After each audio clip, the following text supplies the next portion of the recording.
Bonjour et bienvenue pour un nouveau numéro du C'est mercredi, que lisez-vous? J'espère que cette fois il n'y aura pas de montage à cause d'éternuements, mais normalement ça devrait aller. Alors la semaine dernière, j'étais pratiquement à la moitié du premier tome d'Insaisissable de Tahereh Mafi et ça s'appelle Ne me touche pas. Alors, je vous disais que le début ne me passionnait pas, qu'arrivé pratiquement à la moitié, j'étais toujours pas vraiment dans l'histoire, je commençais tout juste à accrocher. Finalement, la fin rattrape le début un petit peu hésitant. J'ai trouvé la fin bien meilleure que le commencement. Bon, c'est pas un coup de cœur, contrairement à énormément de gens. Tout simplement parce que j'ai pas vraiment accroché à l'héroïne. Et ni à son histoire d'ailleurs. Le truc qui est le plus intéressant, c'est le monde dystopique qui est mis en place par l'auteur. On n'en sait pas beaucoup, mais par contre la fin laisse présager un deuxième tome vraiment super sympa. Enfin, en tout cas j'espère. Vraiment un deuxième tome qui me paraît plus consistant, avec plus de détails. On nous révèle 2-3 trucs à la fin de ce tome et ça donne vraiment envie de lire la suite. Voilà. Donc c'est vraiment grâce à cette fin que mes impressions générales sont assez bonnes. Parce que si j'avais dû que me fixer sur ce que j'ai lu au début, donc les 200 premières pages, c'était pas génial. Voilà, donc pas un coup de cœur, mais la fin a rattrapé mes impressions premières. Voilà. Ensuite, j'avais envie de lire quelque chose de très léger, donc j'ai lu le 3e tome de Fruits Basket de, je sais jamais, Natsuki Takaya. Voilà. Alors, vous vous souvenez, j'avais vraiment adoré les premiers et 2e tomes, c'était des énormes coups de cœur, cette histoire me plaisait vraiment beaucoup. Et là, ce 3e tome, j'aime toujours, hein, mais c'est pas un coup de cœur. J'ai trouvé qu'il se passait moins de choses intéressantes, les épisodes sont moins marquants, moins passionnants.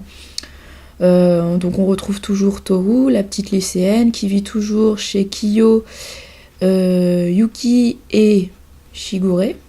J'espère que c'est ça, que je me trompe pas. Et on rencontre d'autres personnes de la famille Soma, dont un nouveau qui est tout jeune, qui va entrer au lycée et qui s'appelle, je cherche parce que je me souviens plus, Atsuharu. Faut dire qu'avec des noms pareils, c'est pas facile de retenir. Donc, qu'est-ce qu'on a comme épisode? Il y a la Saint-Valentin.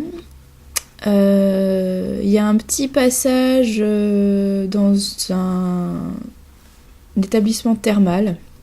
Les héros partent se reposer, une petite soirée dans des bains, voilà. Mais sinon, pas de grande avancée, pas de choses vraiment extraordinaires. Donc c'est pour ça que j'ai moins aimé ce tome-là.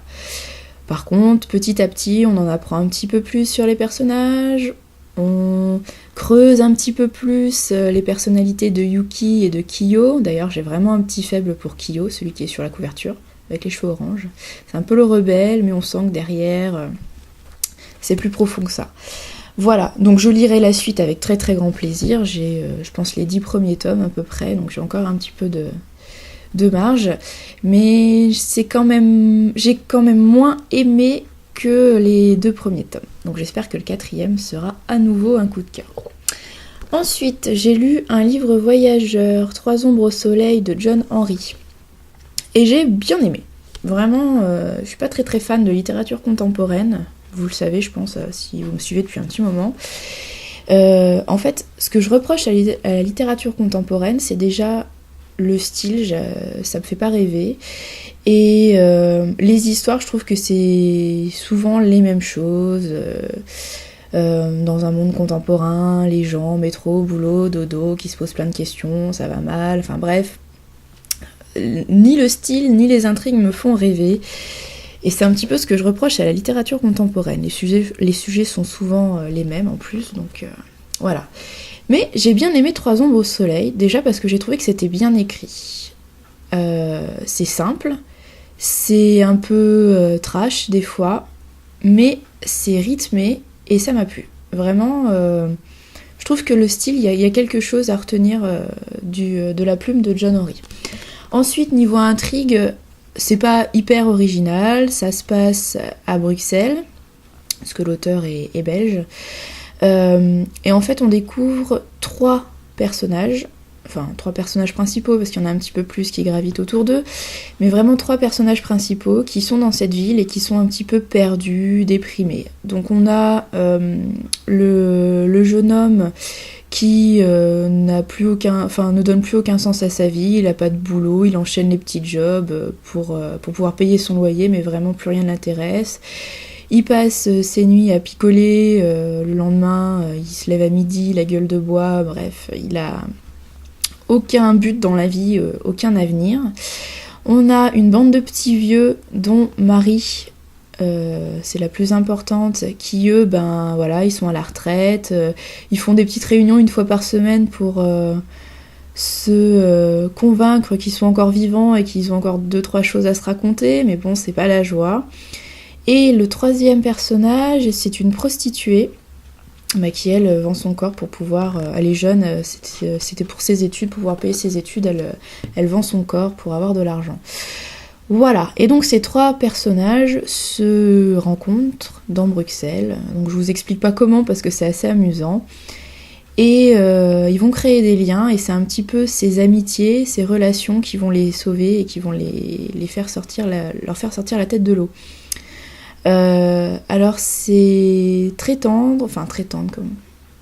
Je trouve qu'il y a beaucoup de sentiments, il y a des passages assez émouvants, assez amusants, ça se finit pas forcément très très bien, mais c'est réaliste et c'est émouvant, il y a du sentiment. Voilà, c'est assez sympa, donc je vous le conseille. Si vous avez envie de le recevoir en livre voyageur, je pense que vous pouvez contacter l'auteur. Si ça vous intéresse, je pourrais vous donner son adresse mail, ses coordonnées. Voilà. J'ai commencé Magie secrète de Hervé Jubert. Donc j'avance pas très très vite parce que j'ai pas eu le temps de lire ces 2 derniers jours. Et parce que ça se lit assez... non pas difficilement, mais c'est très dense. Donc il faut du temps pour avancer. Alors, c'est la nouvelle collection Pandore qui est destinée normalement aux jeunes adultes, young adultes. Et franchement, je trouve que ce titre... pour le moment, j'ai lu 152 pages sur 325. Je trouve que ce titre n'est peut-être pas très approprié à ce public young adulte parce que c'est vraiment très dense, très très riche. Et... ça ressemble pas du tout au livre un petit peu, pas simpliste, je vais me faire des ennemis, mais oui, habituellement dans les livres young adultes, c'est fluide, ça glisse tout seul, il n'y a pas vraiment un monde très très très développé, et quand c'est le cas, ça reste quand même très abordable. Là, avec Magie secrète, c'est passionnant, j'adore. Mais vraiment, c'est très très dense et c'est assez difficile d'entrer dans l'univers. Je trouve que c'est un mélange des Enchantements d'Ambremer de Pierre Pével et l'humour de Terry Pratchett dans ses Annales du Disque Monde.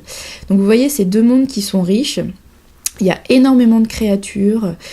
Les personnages, bon pour le moment on les connaît pas trop, on apprend à les connaître, mais l'auteur met en place vraiment son univers, son monde. Et il y a des notes de bas de page en bas de chaque page pratiquement. Donc c'est pas vraiment très très fluide, c'est pas évident à lire. Mais par contre, là, pour ceux qui veulent un univers très riche et très complexe, très recherché, très travaillé, foncez, c'est super bien trouvé, voilà, super bien pensé.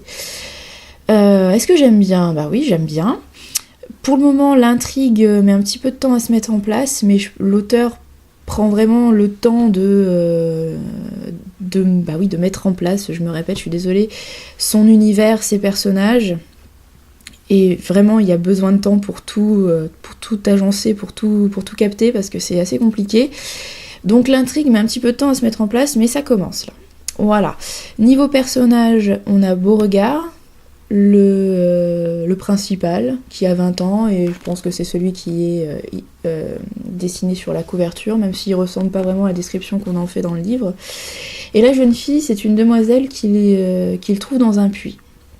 Voilà, parce qu'en fait, dans ce monde-là, les humains normaux et les fées se côtoient. Et donc il y a plein de créatures bizarres, on a des dieux, des déesses, on a Isis qui se balade, on a Titania, Oberon qui sont les deux rois et reines. Je sais même pas s'ils sont rois et reines. Enfin bon, c'est ceux qui gouvernent la ville. Voilà, on a énormément de références à plein de choses, que ce soit des mythologies, du folklore. Donc c'est super riche, ça fait plaisir de trouver des petites références. Et je pense que j'en loupe pas mal parce que je connais pas tout. Mais voilà, niveau intrigue, pour le moment, ça met un petit peu de temps à se mettre en place. Donc j'attends de finir complètement ce tome pour pouvoir me faire une idée vraiment complète. Ma phrase, je pense qu'elle veut pas dire grand chose, mais bon, j'espère que vous avez compris. Voilà, donc j'espère que je vais vite le terminer, ou au moins avancer pas mal aujourd'hui. J'ai 3 heures de train, donc je vais en profiter. J'espère que d'ici demain ou après-demain ou plus tard, je l'aurai terminé.